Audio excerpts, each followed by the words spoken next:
Today we're out in Franklin County doing a passport in time project here at a historic homestead dated about early 19th century. We are excavating to get some more information about this site and get a more precise date of the occupation of the people who lived here.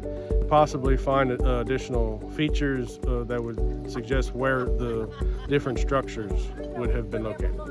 We have about 6 volunteers currently today doing excavating 1 meter by 1 meter square, what we call 1 by 1 units, and they are excavating even levels to uncover artifacts and possible buried features. Archaeological excavation is very labor intensive, so you're going to need a lot of help doing the excavation itself, helping bag artifacts, helping screen all the soil. We need a lot of manpower to be able to get those types of that kind of work accomplished.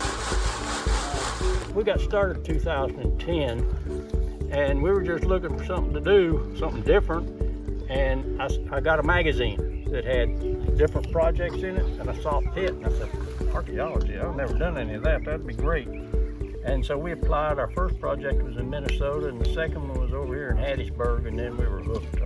Well, like any part of history, not only do we learn about how people lived in the past and how they interacted with land, it would also help us today on what's the best practices, how we manage the forest, manage agriculture, how we get along with different people. If there's no one to tell it, it gets lost. And sometimes we have to reinvent the wheel if we don't pass on that knowledge or we don't teach those lessons from the past. And so a part of my job is to make sure that we gather that information so those stories, those histories aren't lost.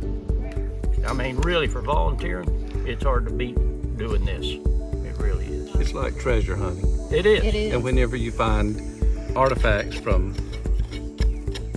past civilizations or past people, it just puts a human element to it. And it's like treasure hunting. You never know until you dig.